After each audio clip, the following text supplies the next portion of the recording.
Kalau di Indonesia kita menyebutnya tamu adalah raja. Iya, Kalau betul. di India tamu adalah Tuhan. Wih, tamu adalah Tuhan. Wah, menarik sekali nih ya. Nah, itu juga. Jadi guest is God. Oh, oke. That Miss Orifa from Indonesia is in our school now. So we are so happy and we are so glad to have you as our visitor. So we hope you are going to have a good time. We are going to spend amazing time together and we are going to learn many things.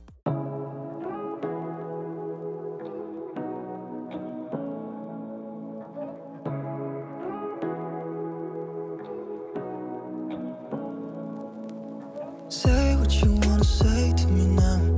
I wanna wake up with you in the morning. Show me there's nothing fake to me now. I wanna wake up with you in the morning. Say what you wanna say to me now. I wanna wake up with you in the morning. Show me there's nothing fake to me now. I wanna wake up with you in the morning. Turn this room, turn it to an ocean. Let me float around. Eyes closed, like what you. Welcome Miss Orifa to Saint Bachanpuri International School. Bismillahirrahmanirrahim. Assalamualaikum warahmatullahi wabarakatuh. Halo Merodos, bertemu lagi dengan saya Muhammad Teguh Sofia di channel YouTube ini. Semoga Merodos semuanya dalam keadaan sehat walafiat, diberikan kebaikan, kebahagiaan dan juga keberkahan khususnya di bulan Ramadan kali ini di tahun 2023. Oke Merodos, pada kesempatan kali ini, nah ini agak spesial. Jadi sebelumnya saya kalau podcast sendirian terus, dan kali ini ada teman ataupun tamu Merodos yang alhamdulillah relate banget dengan pembahasan kita terkait India. Nah, kali ini kita diberikan kesempatan untuk ngobrol terkait ya dunia pendidikan yang ada di India gitu ya, bersama Ibu Guru, Ibu Urifah. Betul Bu ya? Betul. Oke. Nah, tanpa panjang lebar, yuk kita kenalan dulu dengan beliau. Boleh kenalan sedikit dulu ya, Bu Urifah? Ya. Nama saya Urifah, singkat saja. Itu pemberian dari orang tua. Dan saya asli Malang, tempat lahir saya di Jetis, sebelah barat kampus UMM. Dan saya juga alumni UMM tahun 94. Oh, alumni UMM tahun 94 di Jurusan Bahasa Inggris. Jurusan Bahasa Inggris. Oh, oke, baik. Dan saya pun bisa kenal dengan beliau ini yaitu karena suami beliau Pak Ridlo adalah salah satu staf di Universitas Muhammadiyah Malang. Jadi kita ini satu tempat kerja dan alhamdulillah bisa terkonek dengan Ibu Urifah yang berkaitan erat dengan India. Nah, sebelum kita panjang lebar, saya ingin tanya dulu nih, apa saja sih aktivitas beliau saat ini? Kalau saat ini saya sekarang beraktivitas menjadi seorang kolaborator International Collaboration Project, atau yang kita sebut biasanya itu INTI. Oke. Nah itu kita bersifat volunteering, membantu sekolah-sekolah khususnya Muhammadiyah dan Aisyah itu untuk melakukan kerjasama internasional dengan berbagai negara di dunia. Oke, dengan berbagai negara di dunia. Ya, betul. Jadi yang TK ABA 18 DAU itu sudah bekerja sama dengan Pakistan, India, Meksiko, dan barusan kemarin juga ada kolaborasi dengan dosen-dosen UMM dari jurusan Bahasa Inggris juga. Kemudian SD Aisyah, SD Muhammadiyah 8, dan beberapa SMA dan SMP di wilayah Gresik. Oh, oke. Itu Jadi yang Muhammadiyah. Lain ada sekolah Kristen juga. Oh, oke. Bahkan ada sekolah Kristen juga ya. Jadi ini bentuk kegiatannya Ibu Urifah mendatangkan pengajar atau pertukaran atau bagaimana biasanya? Sementara masih kita online, tapi begitu pandemi sudah berlalu, kita berkesempatan untuk berkunjung ke India. Bahkan sebelum pandemi juga kita sempat berkunjung ke India. Oh, oke. Jadi ada beberapa kunjungan ya yang bisa dilakukan ya, baik oleh Ibu Urifah mungkin ataupun mungkin oleh guru-guru yang lain ataupun siswa yang lain. Oke, ini saya minta mau mengorek sedikit nih. Ini bagaimana ceritanya bisa sampai ke India gitu?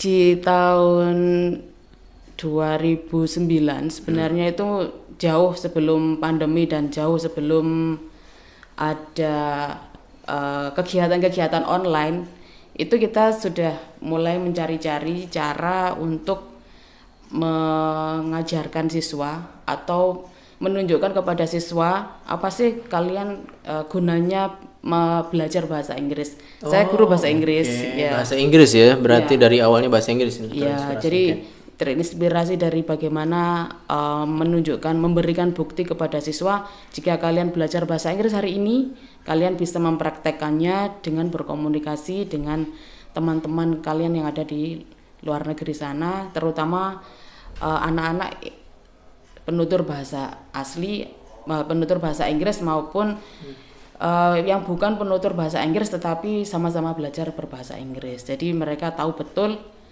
kalau saya belajar saat ini pun saya bisa praktek dengan teman-teman atau anak-anak yang berada di luar negeri sana. Oke. Jadi bisa sampai ke India waktu itu ada undangan atau bagaimana? Cari-cari info atau? Itu sebenarnya setelah kita melakukan beberapa proyek sebagai kolaborator sekolah di India untuk memperoleh sertifikat akreditasi sekolah di India tersebut. Jadi kita sebagai partner school untuk meraih akreditasi internasional di bawah British Council. Saya baru tahu ya. Saya kira cuman kampus-kampus aja yang melakukan akreditasi internasional.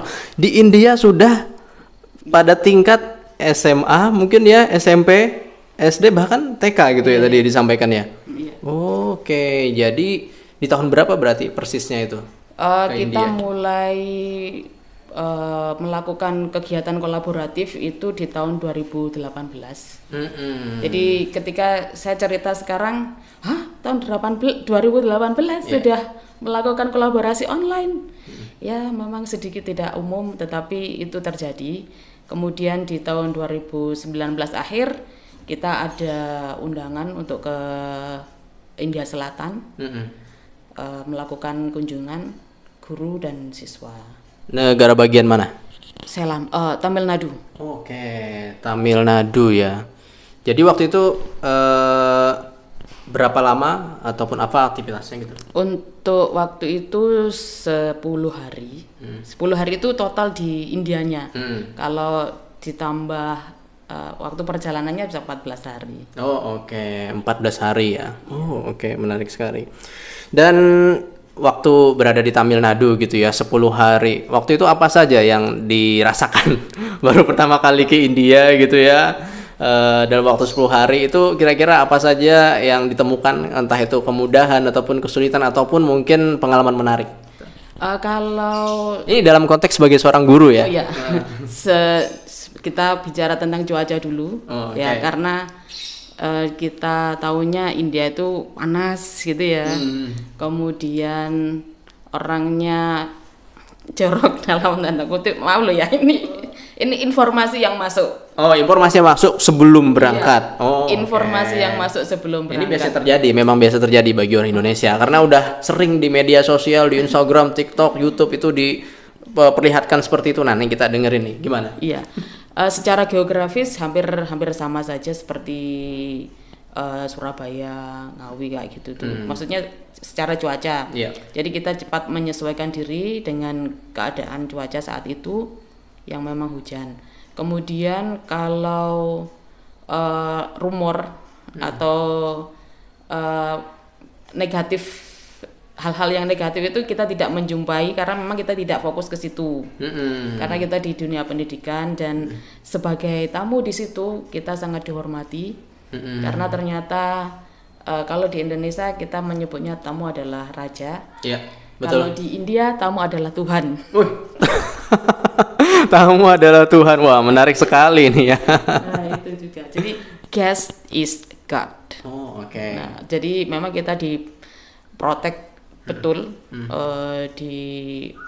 baik di penginapan waktu di hotel maupun di guest house gitu.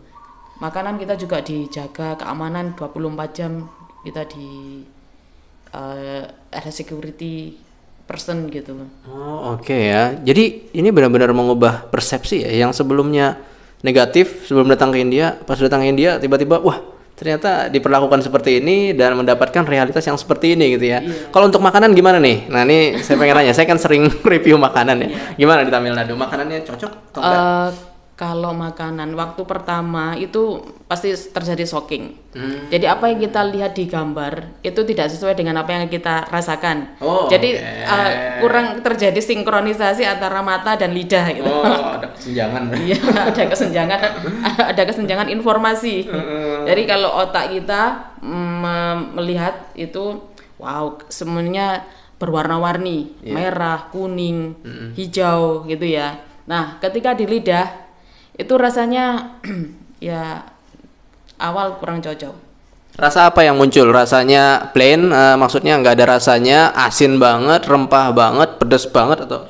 Sebenarnya kalau saya amati dalam 10 hari itu, jadi kebanyakan mereka itu menggunakan daun kari yang di Indonesia jarang kita gunakan. Nah, itu yang pertama. Yang kedua, rempah-rempah yang digunakan itu dalam otak saya, dalam memori yang saya terima, informasi yang saya terima sebelumnya itu pasti banyak bawang merah, kemudian kunyit, jahe dan lain-lain, ketumbar dan lain-lain itu ya. Nah ternyata ketika saya rasakan itu beda dengan jauh perbedaannya dengan di Indonesia. Jadi kalau di Indonesia itu kita menggunakan bahan-bahan segar, misalnya kunyit, jahe, cabai, ketumbar itu dalam bentuk segar, tapi di sana dalam bentuk serbuk. Ya, betul, dan itu betul. sudah mengurangi rasa sebenarnya. Jadi kalau tingkat kekuatan rasa itu gulai Indonesia lebih kuat. Gulai Indonesia lebih kuat ya. Jadi awal-awal agak ada kesulitan untuk makan ya waktu itu ya. Betul. Tapi apakah pada saat hari ke-8, ke-9, ke-10 sudah mulai merasakan ada makanan yang disukai gitu? Bisa disebutkan makanannya apa kalau di sana? Iya. Kalau saya dengar Tamil Nadu itu kalau nggak salah masalah dosa sih jagonya. Saya kurang tahu. Iya. Ternyata dosa itu juga tidak sesuai ekspektasi kami ya. Jadi memang betul dosa adalah salah satu makanan favorit di Tamil Nadu. Ya, tetapi ternyata itu kalau di Indonesia semacam apem. Iya, betul. Tapi rasanya kalau di sana itu plain. Jadi tidak ada gurih, tidak manis. Tapi sedikit asam karena mungkin pengaruh raginya. Iya. Nah, jadi kalau saya dulu alhamdulillah ikut pramuka, jadi harus bisa survive gitu. Ya. Iya. Jadi sebenarnya kalau saya berusaha untuk tidak mempermasalahkan makanan, apalagi kalau di Tamil Nadu itu kan di daun ini penyajiannya, memang sedikit-sedikit. Tapi kalau sedikit-sedikit banyak macam kan jadi banyak. Nah, iya, menunya besar kalau seingat saya di India tuh. Iya, tapi mereka menyajikannya sedikit-sedikit. Tapi di setengah daun, di pelepah daun pisang itu kan jadi banyak juga kalau ya. kita makan. Iya. Oke, saya lanjutkan pertanyaan. Jadi makanan di sana tuh lebih cenderung vegetarian gitu ya. Dan terkait kehalalannya bagaimana juga? Betul, kalau di sana itu sebenarnya kalau muslim mending vegetarian saja karena kita juga tidak tahu kehalalannya. Maksudnya cara penyembelihannya. Nah, tetapi ketika disajikan non vegetarian juga ya kita bismillah saja. Oke. Tapi ada nggak ketemu di sana muslim Tamil gitu? Ada bahkan yang pakai cadar juga banyak. Bahkan dekat di tempat saya nginep itu ada masjid besar, istilahnya seperti masjid jamiknya. Kemudian waktu kita jalan-jalan ke pasar juga posisi masjid dan kuil itu berseberangan. Nah, pas waktu itu ada azan asar. Nah, itu rasanya jadi adem dan teringat mungkin ini ya tempat kelahiran ya, kampung halaman ya. Betul. Jadi di 8 hari terakhir itu baru mendengar suara azan di kota lah istilahnya, itu maksudnya di dekat pasar. Ya semacam kalau pasar besar itu kan ada alun-alun gitu. Nah kalau di sini kan gereja, di sebelahnya masjid. Nah itu waktu yang di sana kuil Siva itu, kemudian sebelahnya Masjid Jami gitu. Oh oke. Wah ini menarik ya pengalamannya. Pasti ini menjadi salah satu pengalaman pertama yang berkesan ya. Sangat berkesan, dan itu menjadi bekal untuk bagaimana memposisikan diri ketika akan berkunjung kembali ke India, karena India sangat luas dan ada berbagai negara bagian, dan setiap negara bagian memiliki tradisi masing-masing. Betul sekali. Nah ini membuat kita masuk kepada pertanyaan selanjutnya nih ya.